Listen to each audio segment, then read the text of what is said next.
Dan dia merasa yakin kotoran atau noda yang mencurigakan di pakaian dalam milik Umu adalah noda yang bukan-bukan, alias mungkin itu adalah noda bekas pria lain. Dia sudah merasa dihianati meskipun dia bukan siapa-siapa. Halo Sobat Pena, apa kabar hari ini?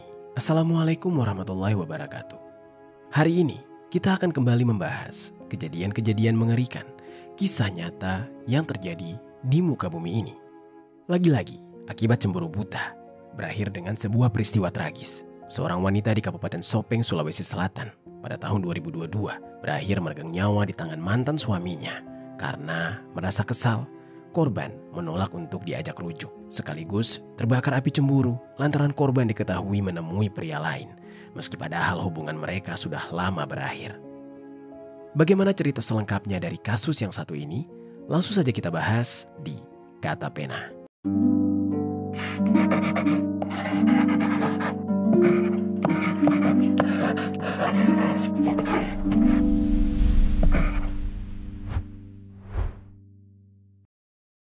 Sadis menimpa seorang wanita di Ameng Sangeng, Desa Pising, Kecamatan Dondri, Kabupaten Sopeng, Sulawesi Selatan. Korban di tangan mantan suaminya dengan 19 luka.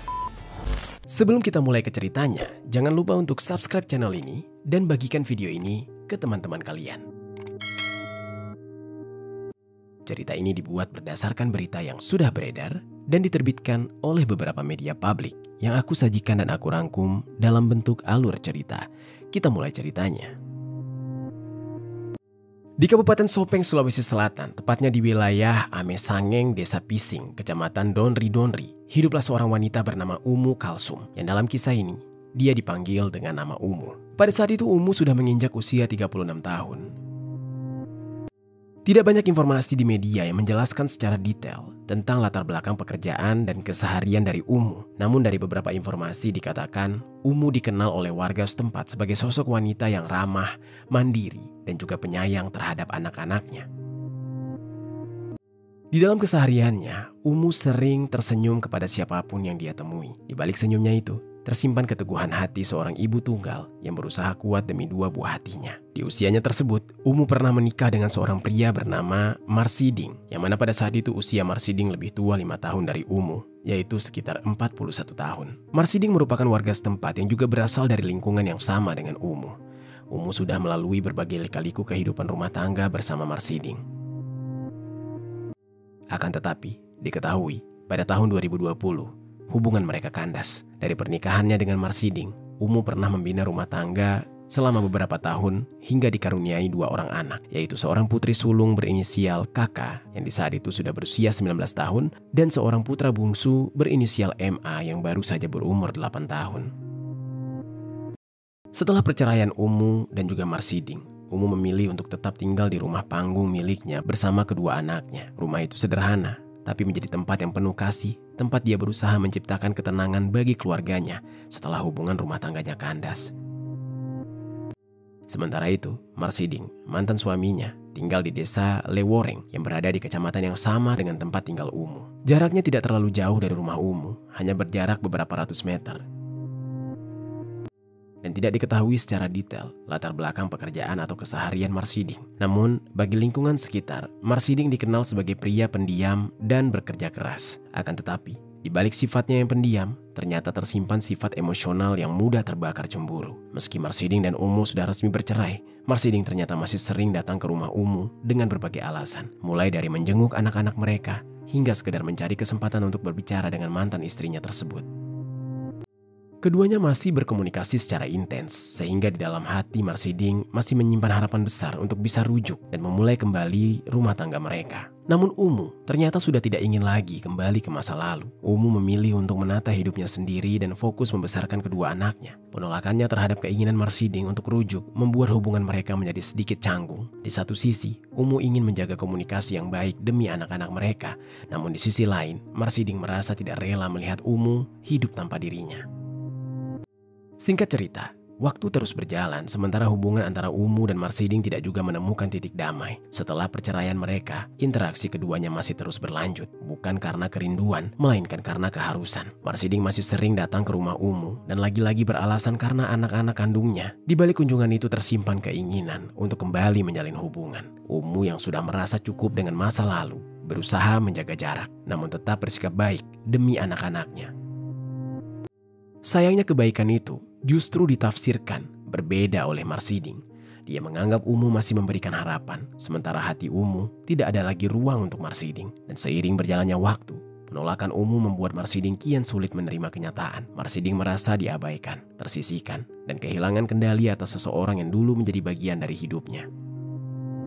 Di dalam dirinya tumbuh perasaan cemburu dan juga curiga setiap kali melihat Umu beraktivitas tanpa dirinya. Setiap kali mendengar kabar bahwa Umu berbicara dengan pria lain, amarahnya kian membara. Dia merasa seolah harga dirinya direndahkan oleh mantan istrinya itu. Pertengkaran kecil kerap terjadi di antara Marsiding dan Umu, disertai dengan ancaman-ancaman halus yang membuat Umu mulai merasa takut. Di balik sikap tegar dan tenangnya, Umu sebenarnya menyimpan rasa cemas.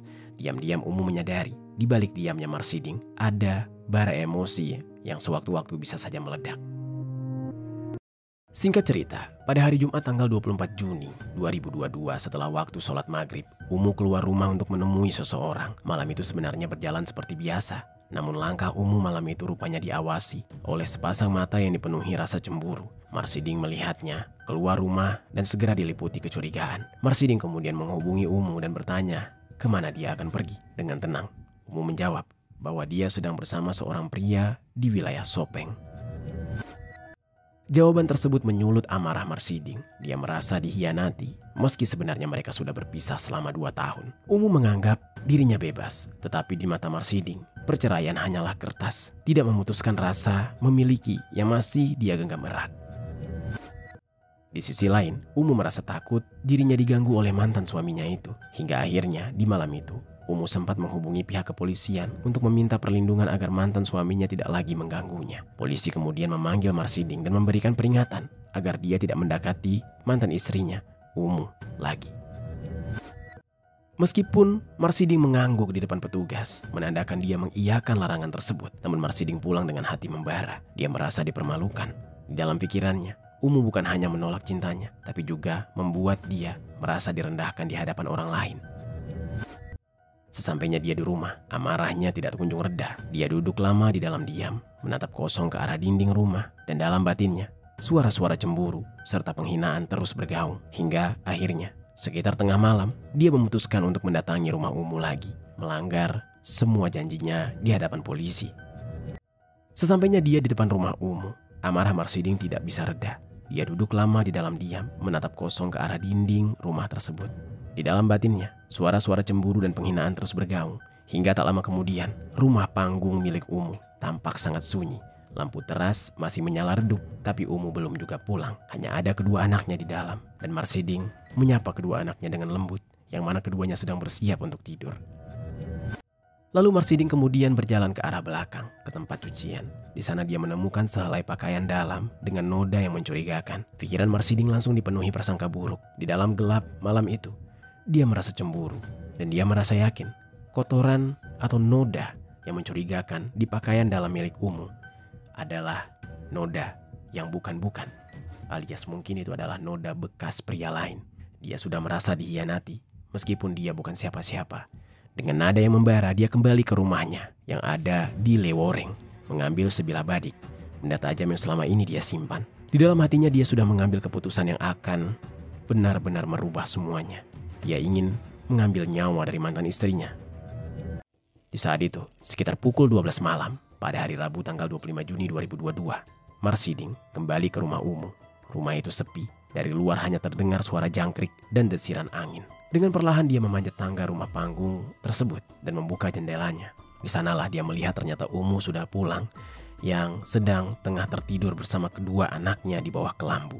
Marsiding melangkah perlahan masuk ke dalam kamar. Dia mengangkat kelambu dengan tangan gemetar. Sesaat dia terdiam menatap wajah perempuan yang dulu pernah dia cintai. Tapi dalam pandangannya malam itu, dia hanya melihat seseorang yang membuat dia terbakar api cemburu. Bukan lagi cinta, melainkan pengkhianatan dan luka yang dia rasakan akibat rasa cemburu. Marsiding pun masuk ke dalam kelambu itu secara diam-diam dan perlahan. Lalu dia mulai mengayunkan badik yang dia bawa ke arah dada Umu secara mengerikan. Hujaman tersebut mengenai tulang yang membuat Umu berteriak histeris kesakitan. Cairan merah menyembur deras akibat hujaman badik tersebut. Namun Marsiding masih menghujani tubuh Umu dengan hujaman-hujaman brutal, menggunakan sebilah badik secara membabi buta, hingga bagian perut dan punggung Umu bersimbah cairan merah. Teriakan Umu pun membangunkan kedua anaknya, Kakak dan MA. Keduanya menjerit sekuat tenaga menyadari ibu mereka bersimbah cairan merah. Putri sulung mereka berusaha menarik tangan ayah kandungnya itu sambil menangis memohon agar berhenti. Tapi Marsiding sudah dikuasai amarah. Umu berupaya menangkis untuk menyelamatkan diri, namun lengannya justru ikut dihujamkan badik hingga ke arah leher. Hingga detik demi detik berlalu, Umu pun terkulai lemas tidak berdaya. Setelah selesai menghujam badik ke arah tubuh mantan istrinya secara brutal, Marsiding pun keluar dari kelambu dan berlari keluar dari kamar, meninggalkan Umu yang sudah bersimbah cairan merah. Kedua anak kandungnya yang berada di samping Umu menjadi saksi atas perbuatan sadis sang ayah kepada ibu mereka. Keduanya menangis histeris dan meminta pertolongan agar warga sekitar bisa datang. Pada saat itu Marsiding berusaha melarikan diri, keluar dari rumah melalui jendela. Dia sempat terjatuh dan pincang akibat lompat terlalu tinggi. Warga sekitar yang mendengar teriakan dan kegaduhan dari rumah Umu mulai berdatangan. Mereka mendapati pemandangan yang memilukan. Umu tergeletak bersimbah cairan merah di kamar tidurnya, dan yang membuat mereka terpukul. Kedua anaknya menangis histeris di samping tubuh sang ibu yang sudah tidak lagi bernyawa. Beberapa warga berteriak histeris, sementara yang lain segera melaporkan kejadian itu kepada pihak kepolisian. Tidak lama kemudian, petugas kepolisian mendatangi lokasi kejadian untuk melakukan olah TKP.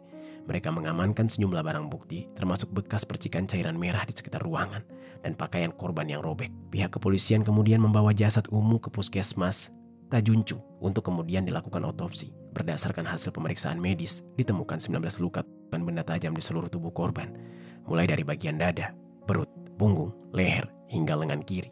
Luka-luka tersebut menunjukkan bahwa serangan yang dilakukan secara bertubi-tubi dan emosi yang benar-benar menggila. Selain itu, keterangan dari kedua anak korban menjadi bukti kunci yang memperkuat dugaan bahwa pelakunya adalah ayah kandung mereka sendiri. Sementara itu sekitar pukul 12:30 dini hari, suasana Polres Sopeng dibuat gempar. Saat itu Marsiding datang menyerahkan diri. Dengan langkah tertatih dia membawa sebilah badik yang masih berlumuran cairan merah, benda yang dia gunakan untuk menghabisi nyawa mantan istrinya. Marsiding di saat itu langsung diamankan bersama dengan badik tersebut. Lalu Marsiding menjalani interogasi intensif di Polres Sopeng. Dalam keterangannya dia mengakui seluruh perbuatannya tanpa penyesalan yang berarti. Dia mengaku gelap mata karena cemburu dan sakit hati. Setelah ajakan rujuknya ditolak oleh Umu, dia merasa harga dirinya direndahkan ketika mengetahui bahwa mantan istrinya mulai dekat dengan pria lain. Rasa dendam dan amarah yang terus dia pendam akhirnya meledak di malam itu, berubah menjadi tindakan keji yang mengakhiri nyawa mantan istrinya. Dan atas perbuatan kejinya, Marsiding pun harus mempertanggungjawabkan perbuatannya di hadapan hukum. Dia dijerat dengan pasal 340 KUHP tentang penghilangan nyawa berencana, subsidiar pasal 338 KUHP tentang penghilangan nyawa dengan ancaman hukuman mati. Pihak kepolisian menegaskan bahwa proses hukum akan dijalankan secara transparan dan tegas agar keadilan bagi korban dan keluarganya benar-benar ditegakkan. Sementara itu, sebelumnya setelah jasad Umu selesai dilakukan proses otopsi, jasad Umu pun dipulangkan ke rumah duka. Suasana pilu menyelimuti seluruh warga desa Pising. Tangis pihak keluarga dan kerabat pecah ketika mobil ambulans yang membawa jenazahnya tiba di halaman rumah panggung milik Umu. Kedua anaknya, Kakak dan MA, tidak kuasa menahan pilu. Mereka masih berada dalam kondisi yang syok setelah menyaksikan dengan mata kepala mereka sendiri detik-detik terakhir sang ibu di tangan ayah kandung mereka yang brutal. Mereka hanya bisa menangis dan memeluk satu sama lain. Hingga jenazah Umu dimakamkan di pemakaman umum setempat, isak tangis kedua anaknya, pihak keluarga dan kerabat masih mengiringi langkah terakhirnya menuju peristirahatan terakhir. Warga sekitar turut larut dalam duka. Banyak yang menangis dan menggelengkan kepala, tidak percaya bahwa seorang mantan suami bisa sebegitu tega terhadap seseorang yang merupakan ibu dari anak-anaknya sendiri. Tidak hanya pihak keluarga yang merasakan kehilangan, seluruh warga setempat juga ikut merasakan kehilangan atas kepergian sosok Umu. Itu dia sobat, kisah yang benar-benar mengerikan. Seorang ibu yang dihabisi oleh mantan suaminya di depan anak-anak kandungnya. Apa pelajaran yang bisa kita ambil dari kisah ini?